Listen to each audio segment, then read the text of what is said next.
Voilà, suite et fin de sujet que j'ai commencé à aborder ce matin. Donc, j'ai parlé du SCAC. Si vous avez raté la première partie, je vous conseille vivement d'aller regarder la première partie. Alors, que va être le rôle du SCAC dans votre procédure CF, à savoir Campus France? C'est ce que nous allons découvrir dans cette deuxième partie. Vous avez passé votre entretien. Qu'est-ce qui se passe alors ensuite, après votre entretien?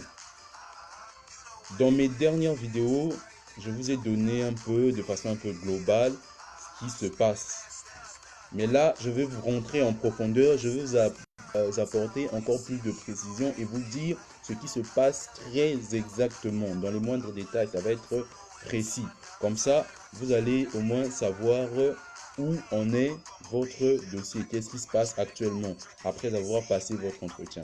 Vous passez votre entretien devant un agent Campus France.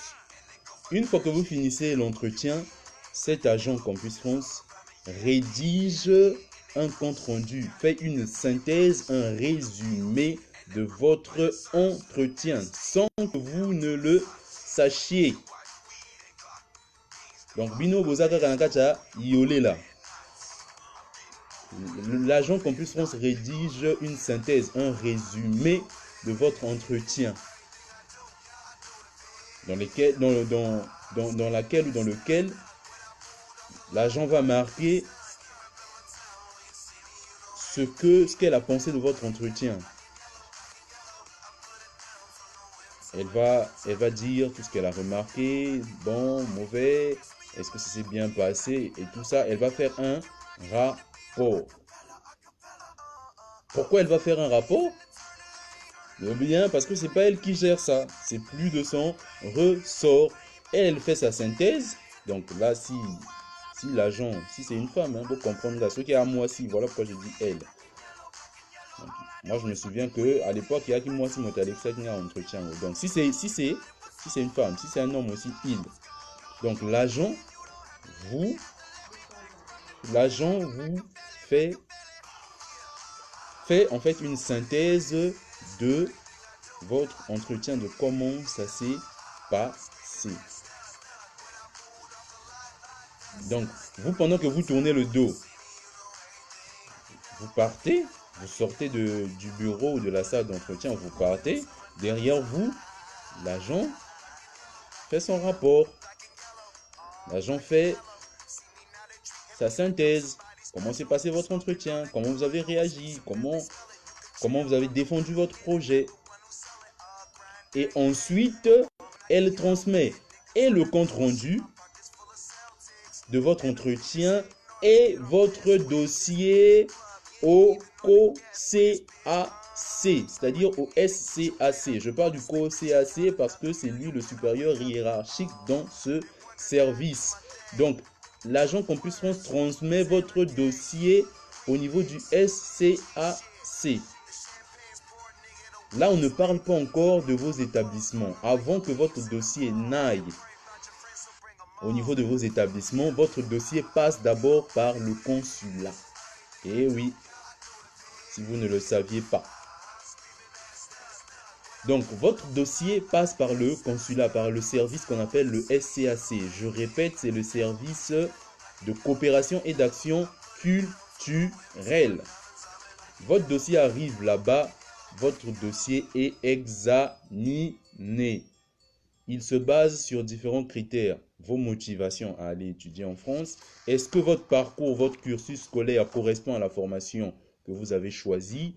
Et est-ce que votre projet d'études, projet professionnel sont cohérents?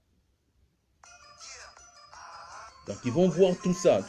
Retenez bien les trois critères. Ils vont voir votre lettre de motivation. Quelles sont les réelles motivations qui vous poussent à aller étudier en France? Ils vont voir la cohérence de votre formation avec votre parcours scolaire. Tu as fait un parcours où tu étais par exemple en série A, mais bizarrement à l'université, tu vas prendre des formations technologiques où il y a beaucoup de techniques, il y a beaucoup de maths, il y a beaucoup de physique, alors que à la base, c'est pas ton domaine. Toi, tu as plutôt fait tout ce qui est art, tout ce qui est lettres et tout ça. Donc, ils vont voir la pertinence de ton cursus scolaire, de ton passé scolaire, avec la formation que tu choisis. Ils verront aussi la cohérence de ton projet d'études et de ton projet professionnel. Pour tous ceux qui ne le savent pas encore, je rappelle, c'est quoi un projet d'études, c'est quoi un projet professionnel. Je commence par le projet professionnel. Le projet professionnel, c'est le métier que vous êtes emmené à exercer à la suite de vos études. C'est le métier, les responsabilités, les postes que vous voulez occuper en entreprise après vos études. Et un projet professionnel passe par un projet d'études. Donc le projet d'études, ça va être toutes les formations, toutes les études par lesquelles vous allez devoir passer pour pouvoir avoir accès à ce projet professionnel. Je vous donne un exemple. Quelqu'un qui veut devenir pilote doit forcément passer par une école de pilotage, doit obtenir son brevet de pilote. Si vous n'avez pas fait de formation de pilote, vous ne pouvez pas vous mettre dans le cockpit d'un avion pour piloter un avion. Vous n'êtes pas éligible. Donc c'est la différence, la nuance entre projet d'études et projet professionnel. Retenez ça bien pour tous ceux qui n'ont pas encore passé leur entretien. Donc eux, le SCAC, vont évaluer tout ça là. Et qu'est-ce qu'ils font à la suite? Donc n'oubliez pas qu'on a transmis votre dossier et la synthèse, le compte rendu de l'entretien. Donc pendant que vous êtes reparti chez vous, que vous angoissez là, votre dossier est déjà passé au niveau du consulat, puisque ce service-là est rattaché au consulat. Donc bien avant même, ça veut dire que bien avant même que vous n'alliez demander votre visa, bien avant même que vous ayez une acceptation de la part de vos établissements, vous êtes déjà connu au niveau du consulat via ce service qu'on appelle le SCAC. Votre dossier vous a déjà précédé au consulat sans que vous ne le sachiez. Et le SCAC, à la fin de son étude, ils vont regarder votre dossier, regarder l'entretien, ils vont vérifier tout ça. Une fois qu'ils vont finir de vérifier, ils vont émettre un avis favorable ou défavorable. Et c'est là que tout se joue. C'est là que tout se joue pour vous. Le SCAC émet un avis favorable ou défavorable. Donc, notez bien que votre dossier est vérifié 2 fois. D'abord, Campus France vérifie votre dossier. Et s'il y a des corrections à apporter, il vous envoie un mail pour vous dire, bon, corrigez à tel endroit, corrigez à tel autre endroit. Quand vous avez corrigé ça, vous passez votre entretien.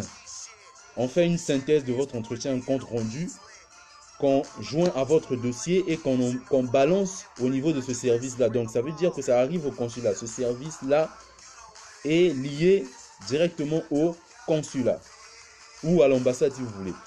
Ce service-là est lié au consulat. Une fois que votre dossier arrive là-bas, il y a une autre étude qui est faite. Et à ce moment-là, le SCAC, ce fameux service-là, émet un avis favorable ou défavorable. Cet avis-là est confidentiel pour le candidat. Bozana Katia, Souboul, Iolela, vous ne savez pas ce qui se passe dans les coulisses. Et après ça seulement, eux, après avoir étudié, c'est pour faciliter aussi la tâche aux établissements français. Parce que c'est eux qui sont sur le terrain. Eux, ils sont ici avec vous au Congo, ils sont avec vous au Sénégal, ils sont avec vous au Bénin, etc. Ils sont dans votre pays, là où vous vous trouvez. Donc, ils connaissent mieux les réalités de ce pays que les établissements. Donc, ils aident un peu les établissements aussi. Parce que les établissements reçoivent beaucoup de dossiers. Ils ont beaucoup de dossiers à gérer. Donc, pour les faciliter aussi la tâche, ce que fait le SCAC les aide très grandement. Donc, une fois qu'ils ont émis un avis favorable ou défavorable, votre dossier passe ensuite aux mains de vos établissements. Cette fois-ci, maintenant, votre dossier est balancé aux établissements. Je vais commencer par un avis défavorable du SCAC. Sachez que leur avis est pris en compte. Leur avis, l'avis du SCAC est très pris en compte par les établissements. Les établissements se basent sur cet avis-là pour faire leur choix. Donc, ceux qui ont un avis défavorable du SCAC ont très peu de chances d'avoir un établissement. C'est des gens qui vont avoir, par exemple, sur ceux qui choisissent cette formation, c'est des gens qui vont avoir, par exemple, 6 refus et un seul établissement qui va accepter. Là, vous vous dites, bon, l'essentiel, c'est que j'ai un établissement qui m'a accepté, donc ça passe. Mais non, attention, il y a un piège, c'est pas fini, parce que vous avez un visa à aller demander. Et souvenez-vous que votre dossier vous a précédé au niveau du consulat et que ce SCAC-là a déjà émis un avis défavorable sur votre dossier. Pourquoi?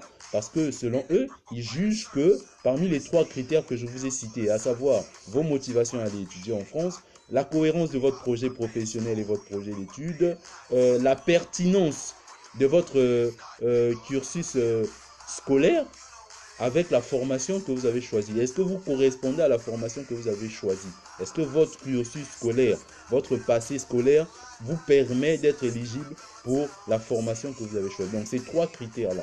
Selon ces 3 critères, on vous émet un avis défavorable et donc, pour eux, vous ne correspondez pas à ces 3 critères. Vous ne répondez pas aux exigences ou encore aux conditions pour pouvoir être éligible. Donc le SCAC va intervenir aussi pour votre visa. Sachez-le. On est toujours dans le cas de ceux qui ont un avis défavorable. Votre dossier arrive au niveau des établissements. Eh bien, excusez-moi de vous le dire, les établissements ne vont plus se casser la tête à revérifier, à regarder. Quand ils voient déjà avis défavorable, vous êtes directement écarté. Parmi vous qui me regardez et qui regardez mes vidéos, vous savez, vous qui êtes en licence 1, qui avez passé les entretiens, beaucoup d'entre vous avez reçu des refus assez rapides. Il y a l'outil entretien Boubia et parfois moi une semaine caca refus. C'est ce genre de cas-là. Ça veut peut-être dire que vous aviez déjà un avis défavorable. Donc, quand vous avez un avis défavorable, les écoles ne se cassent plus la tête. Ils ont tellement de dossiers à gérer qu'ils font confiance à ceux qui sont sur place, c'est-à-dire le SCAC qui sont sur place, qui connaissent les réalités de votre pays. Et il faut savoir que votre dossier a été vérifié 2 fois. Il a été étudié 2 fois. Il a été étudié à Campus France. Il a été vérifié. Il est passé par le SCAC. Cette fois-ci, avec le compte rendu de votre entretien, il a encore été étudié. Donc, avis défavorable, vous avez très peu de chances de vous en sortir. Vous êtes fait comme un rat. Vous êtes cuit. Par chance, il peut arriver que malgré l'avis défavorable du SCAC, un établissement qui a du temps à perdre se dise bon, moi-même, je vais quand même étudier le dossier de cet étudiant-là. Et par exemple, sur cet établissement, vous pouvez avoir une seule acceptation et plusieurs refus. Ça va passer pour les établissements. Vous allez imprimer votre accord préalable d'inscription. Vous allez aller le faire tamponner et cacheter au niveau de Campus France. Vous allez aller au consulat, mais sachez que vous n'avez aucune chance pour le visa. Ils ne vont pas tergiverser, ils ne vont pas passer midi à 14 h. Dès que ça va arriver, vous allez arriver au niveau du consulat. Ils ont déjà votre dossier. Ils vont voir, mais notre service consulaire a émis un avis défavorable. Mais le mec, qu'est-ce qu'il fout ici? Il y a quand même un établissement qui l'a accepté. Bon, visa refusé. Quel que soit votre argent, que votre père soit DG, que votre père soit je ne sais qui, soit multimillionnaire, multimilliardaire. Nous, on a vu des gens avoir des parents très aisés financièrement. Ce n'est pas l'argent qui les manque, mais rater le visa. C'est ce genre de cas-là. Que vous avez un avis défavorable. Votre dossier est complètement bizarre. Votre dossier n'est pas cohérent du tout. C'est ce que je vous disais hier. Je vous disais que les notes ne suffisent pas toujours. C'est une question de cohérence et de projet. Votre projet, est-ce que votre projet là, il est cohérent? Et généralement aussi, pour ceux qui auront un avis défavorable au niveau du SCAC là, souvent il est marqué, on écrit souvent, avis défavorable, formation possible au Congo par exemple, pour ceux qui sont au Congo.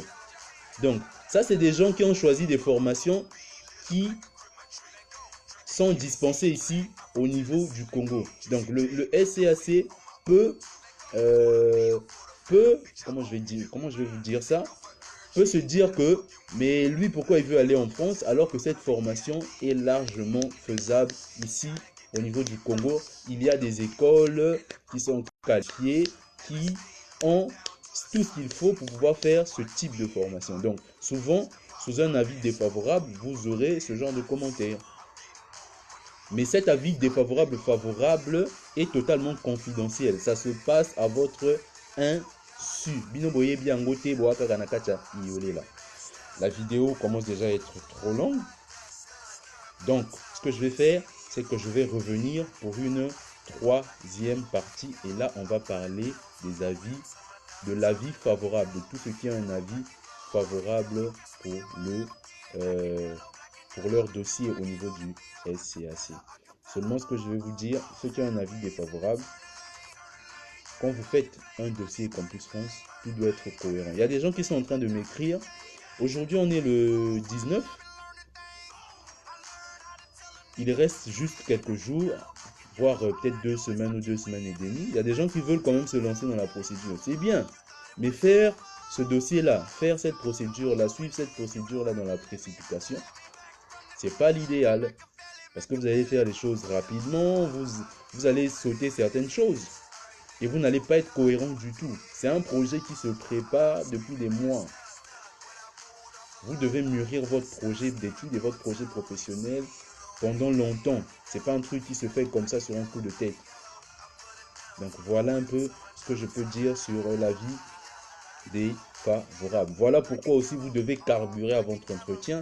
Vous devez réussir votre lettre de motivation. Moi, je mets toujours les guillemets parce que ce n'est pas une lettre conventionnelle en tant que telle. C'est un texte que vous rédigez juste en 1500 mots. Donc, lettre de motivation, entre guillemets, entretien très très important. Donc, Beni Naboumbe Noutis bas entretien à Beno. Ben Fungu Makout Ben Way. Voilà, donc je reviens pour une troisième partie.